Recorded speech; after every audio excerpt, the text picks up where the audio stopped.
Most detailers don't fail because they suck at detailing, guys. Nowadays, they fail because they never learn business.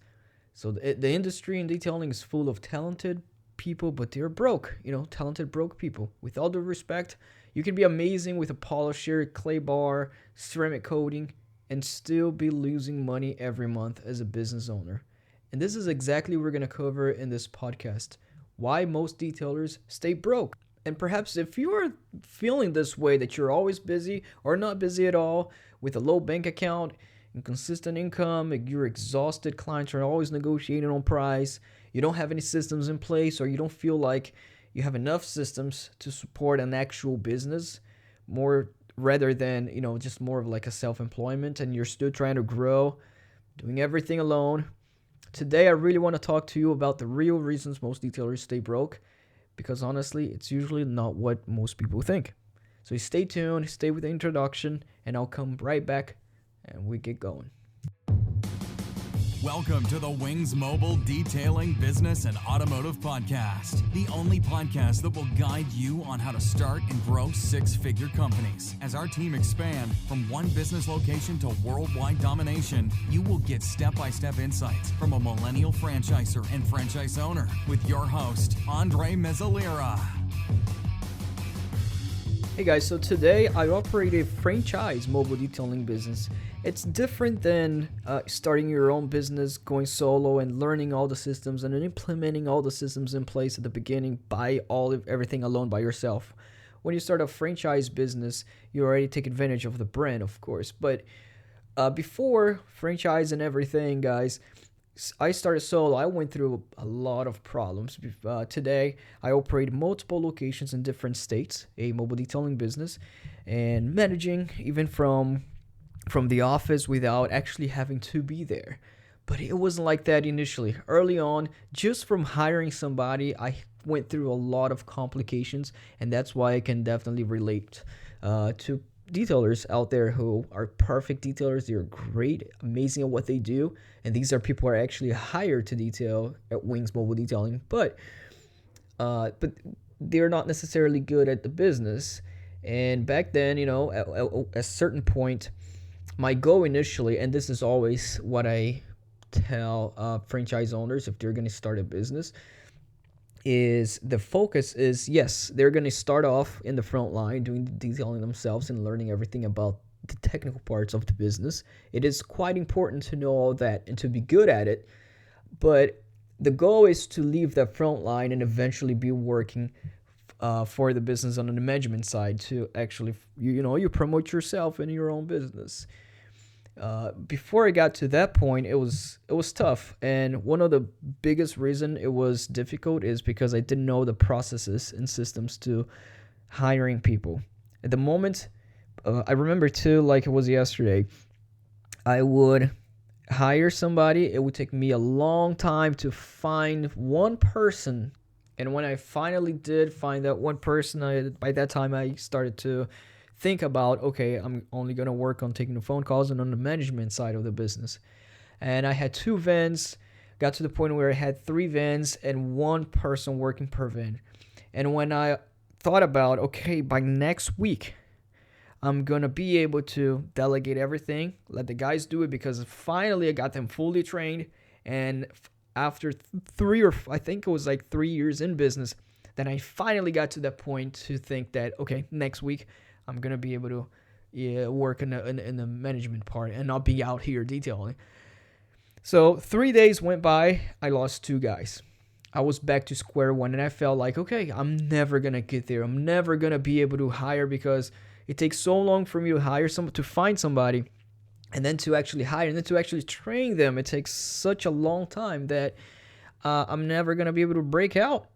It didn't seem possible, especially, because think about it. For 3 years, I've been trying to work it out, have enough vents to where I can support myself and not being out there myself. And when I was getting close to that moment, I got a 3-year setback, because I was back to square one, because I lost the 2 guys and I have to start all over again. And that's when I started to change the systems, guys. From there, I realized that, okay, I was pretty good at detailing cars, but I wasn't too good with systems. And this is just one part of this is what I feel like most detailers go through. It's not about just hiring, but it's about everything else in the business from um, small things like systems and processes, not only with your guys, even products that you're gonna buy, what you're gonna put in the van, how you're gonna train your guys. At the end of the day, it's about systems. Now, problem number one is being good at detailing. It doesn't equal running a profitable company. Many detailers out there, the problem is they obsess with the techniques, buying tools nonstop. Even sometimes when they're having quite some success with their first van, they start buying vans nonstop for mobile detailers specifically. And when they get through a busy season, they start um, accumulating vans, and that can be a problem with profit because having many vans sounds cool. In practice, it sounds nice. It sounds like, okay, you're succeeding, and that's what you're supposed to do. For you to grow a company, it means that you have to have many vans, right? So not necessarily to grow a company means that you have to be profitable. And the problem with people that start buying vans on their busy season before they even get secure with systems is that they can't maintain that momentum. And slow seasons start coming by, or something happens. You can blame anything, the economy, right? But reality is maybe something happens with you slack a little bit, and you start losing the business, and then you have two or three trucks just there stopped in the parking lot, not working. Or you have you minimize the amount of clients because a slow season came by, and you have three trucks going out actually, but you're distributing the work where one guy in one van could have been doing, and you distribute it amongst three vans and three guys. And that's the issue, because not only the guys that you have are not going to be fulfilled because they're not busy enough to make money, and you're also spending extra money on insurance and everything. And there's a time when you should, okay, consider about getting extra vans.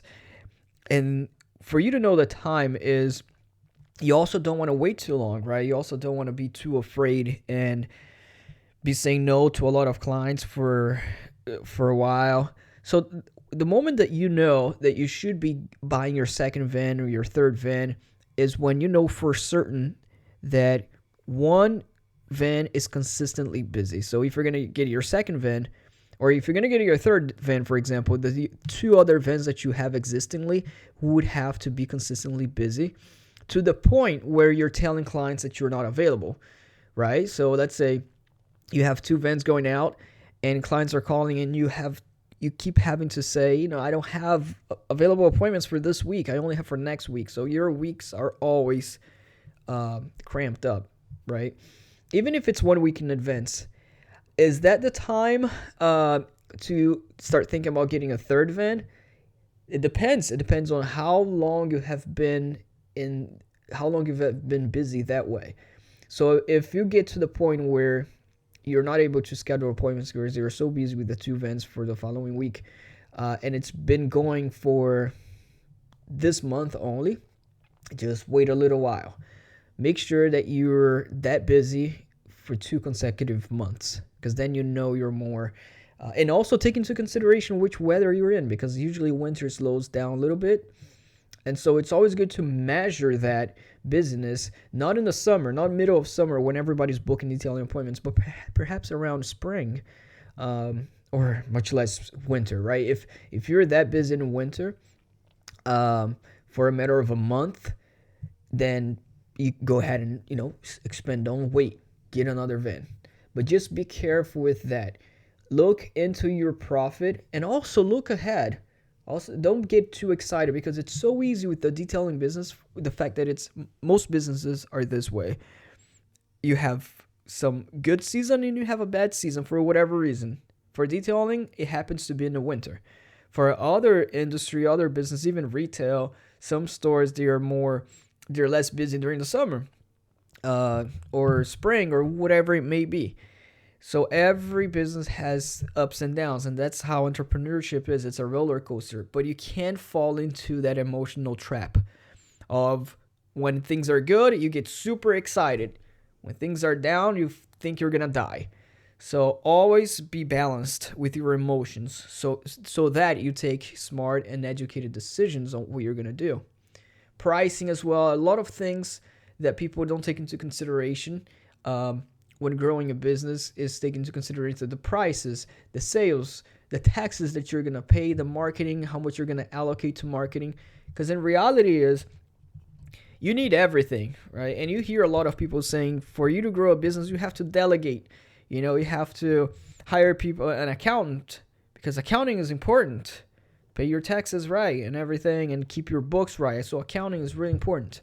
And then you're going to hear from marketing guys saying marketing is super important. You don't want to run a business without marketing, doing the right way. So you got to pay me to do this part of the thing. And customer service is important, so you got to pay somebody to answer the phone calls for you, somebody who's really professional, and the list goes on and on and on for business. And guys, if you fall into that trap, which is important, don't take me wrong, either each one of these categories in the business is extremely important, but you don't have unlimited money to where you can uh, invest in all areas at the same time. You have to grow step by step. Once you start seeing that your revenue, your profit is growing, on your bank account, this is how you see it. You see how much money did I save last month. Month after month, do your own accounting. Check out your numbers every month and see how much you're saving, how much you spend on supplies and everything with the business, and how much you actually saved for the past few months. And if you start to see that money that you're saving on a monthly basis has increased, let's say you're saving $1,000 for the past 3 months, you've been saving $1,000 per month, and then you start growing your business, and it gone from $1,000 to $4,000 a month saving. Now you can think about, okay, now I can hire somebody that I'm gonna pay $2,000 a month because I have $4,000 that I'm saving, and I still have that safety net, extra $2,000. That's how you think. It's very simple to think about it, but it takes time. It's not something that you're gonna jump your revenue from 2,000 to 4,000. That's 100% increase. That may not happen, guys, instantly. It might not happen in 6 months. Depending if you're starting off solo by yourself outside of a franchise system, for example, where you're figuring things out all yourself, it may not happen within a year even. It may take even longer time. This is business. And you're always going to have things come up that you're not expecting. So looking at the profit, the savings is a good way for you to know, okay, looking at that number difference is a good way for you to know, okay, where am I going to allocate the money? And then there's another problem that arises. Where are you going to put the money? Are you going to hire an accountant? Are you going to hire somebody in sales? Are you going to hire somebody in marketing? Are you going to hire somebody to take the phone calls for you so that you can do the marketing and not be busy with answering clients' phone calls? Because it all goes hand in hand. It's like a circle. If you hire somebody to do the marketing for you, you're not going to have money to do taking the phone calls. So you would have to be taking the phone calls, right? And you would still do that. But if you hire somebody to take the phone calls, then you'd have to be doing the marketing. It's just that you're allocating the time. So the way for you to know what to do, who to hire, is really truly for you to think to yourself, am I good and take more in taking the phone calls and the customer service? Or am I better in marketing, social media posts, whatever it may be? So you want to pick your role in your business. See what you work better at. If you work better in marketing, then hire somebody to take the phone calls, and so that you can do the marketing initially, right? Until you hire somebody to do the marketing for you. You see what I'm saying, guys? So this is a way to think smart. Thinking like a company. It's not complex. It's simple. Another problem, number 2, that people tend to have is the underpricing things. Underpricing everything, all of your detailers. But however, Pay attention, guys. There are a lot of detailers out there who overprices things because they hear that, okay, this guy on the internet is only doing ceramic coating. He does 2 ceramic coatings a day, and he charges $1,000, $2,000 per type of ceramic coating. So he's making $4,000 a day. And so people have to understand that I have the detail costs money. So I'm gonna charge for my regular packages, $300 for a freaking interior basic detail. Guys, this is not reality. You don't want to also burn yourself with overpricing. We hear a lot of guys out there talking that you cannot underprice yourself, and that's true. You don't want to price yourself with fear of losing clients or competing with cheap detailers, unless you were on the cheap section, which is fine. Some people offer cheap services. But we don't hear much about the overpricing situation. And we get a lot of that, a lot of detailers, because they hear these influencers on the internet. It's 1 out of 1 million, guys that say that they have all this many ceramic coatings and the focus on ceramic coatings, or whatever it may be, that you don't want to do more of the regular detail services. You only want to focus on ceramic coating services. It all sounds fun, sounds dreamy and all that, right? It makes sense. Statistically speaking, you're not going to have the same amount of people who books a ceramic coating service as regular people who books an inside and an outside full detail that's not ceramic coating, like regular detail, even, because there are more people needing just a regular detail and more people willing to spend a good amount of money on detailing, but not necessarily horrendous on ceramic coating.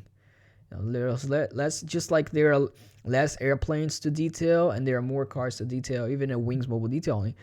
We do airplanes, but there are more cars on the road, less airplanes. So consequently, you're not going to have a schedule booked up with food. So pay attention, be careful, analyze yourself, and see which category you are if you're thinking about overpricing and underpricing.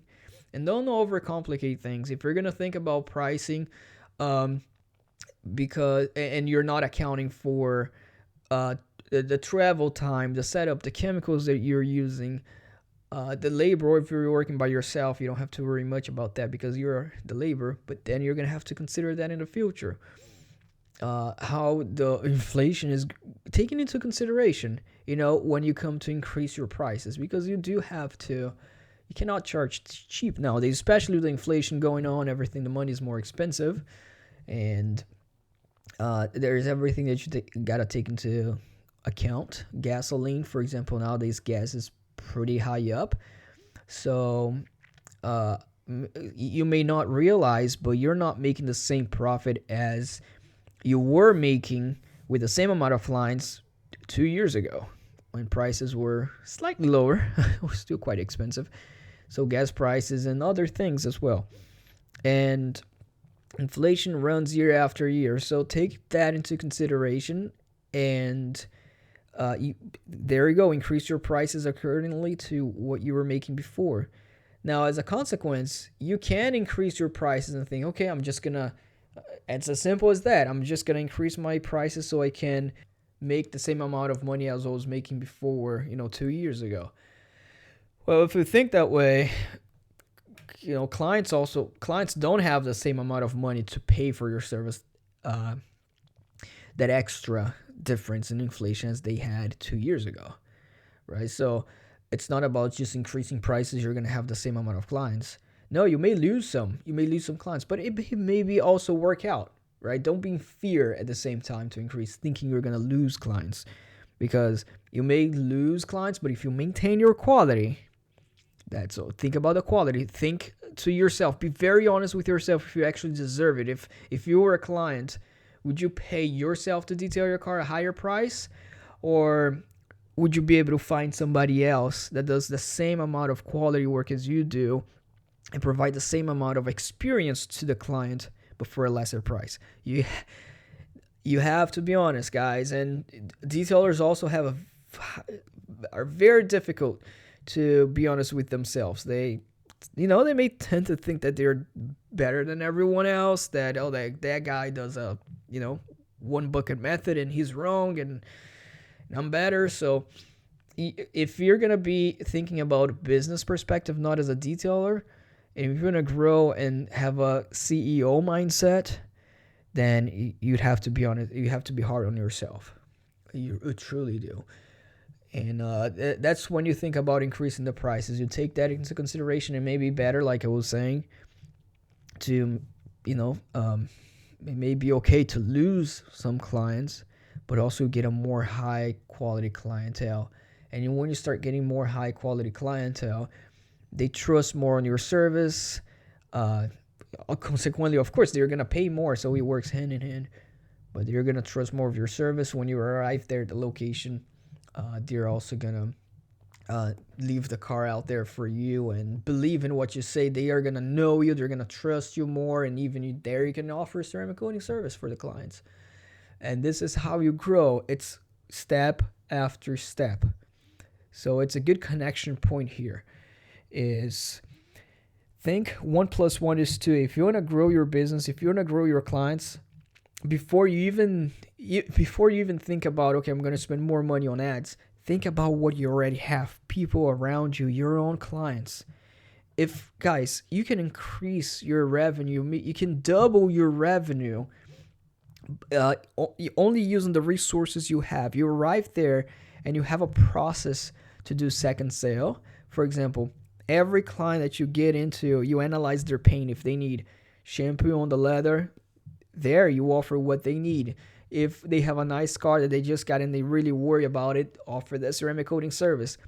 And guys, you can double your revenue by using the clients that you already have, just by second sale, by having systems in place of following up with clients. And that'll lead to problem number 3, is building systems. Building systems includes follow-ups, review systems, asking for reviews, having just like a regular CRM scheduling systems in place where you send clients reminders the day before that you're gonna show up the next day. So that way you avoid no call, no shows from clients themselves, not showing up or not, canceling last minute if you're a mobile. And having systems in place and minimizing those problems, consequently, it will improve your revenue. And many people don't look at it that way because they think that for them to increase their revenue, they just need more clients, more money, spend more money on ads, and more clients.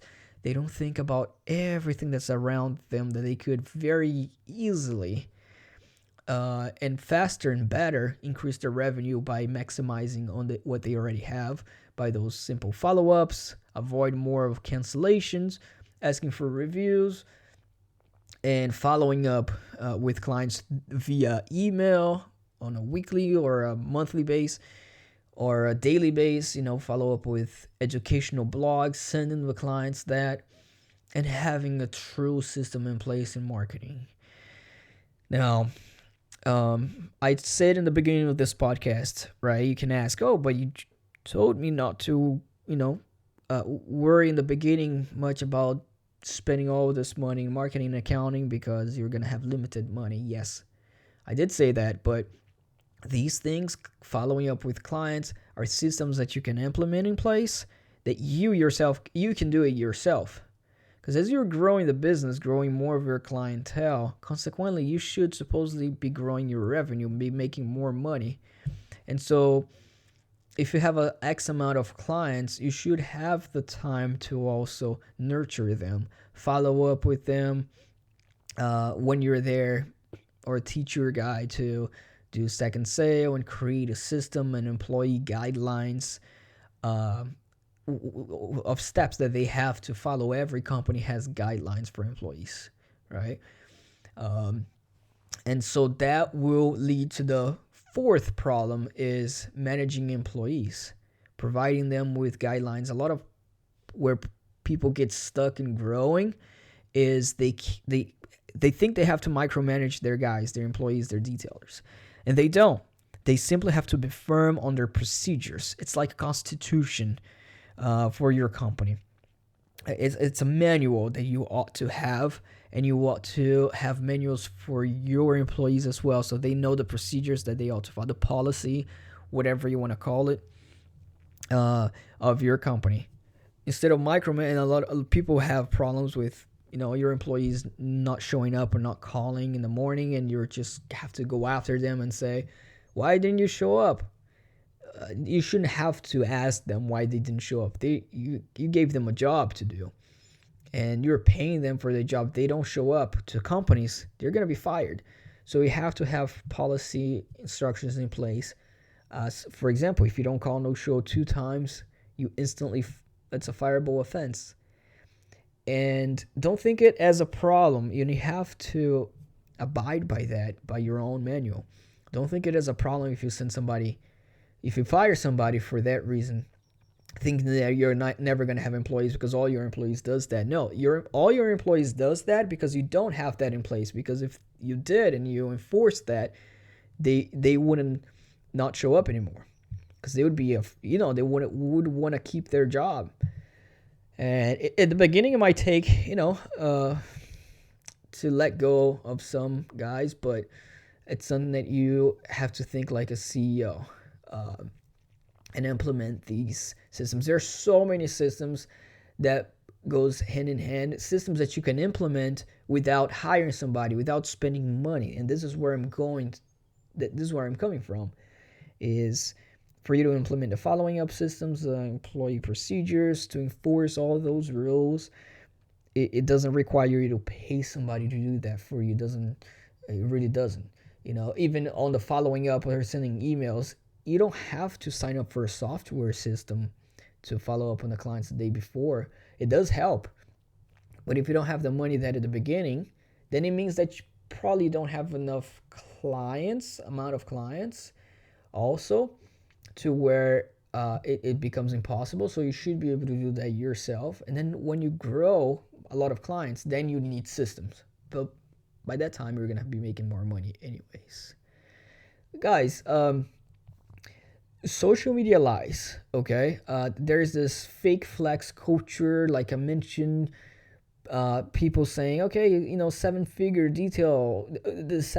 detailer claims that there is out there, this rented lifestyle, this viral detailing videos that don't equal profit. You watch a lot of these videos with many likes, many clicks. It may not mean profit, acquiring clients for that, because that's what you're thinking about. You're thinking about servicing clients and making money from there. So don't fall into that trap. Don't fall into the trap and thinking that you have to change your systems to really hype up your price because you hear somebody talking about. Be very careful.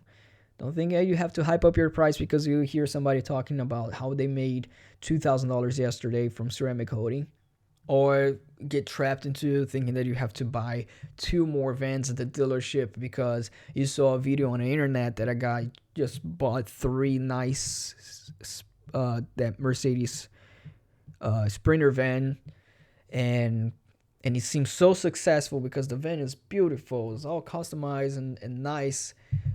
Don't fall into that trap, because that can kill your business, guy. And if you're not to the point where you have grown to the point where you can have those cars, and you decide to make that decision early on, that can kill your business, and you're gonna lose momentum.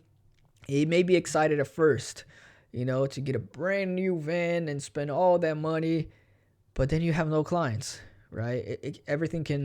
It's very easy to fake nowadays.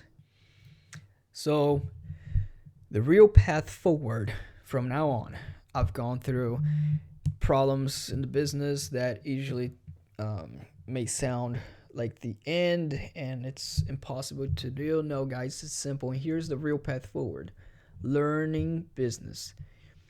Apply the systems step by step. I don't want to say don't rush yourself, because at the same time, you have to have urgency in growing the business.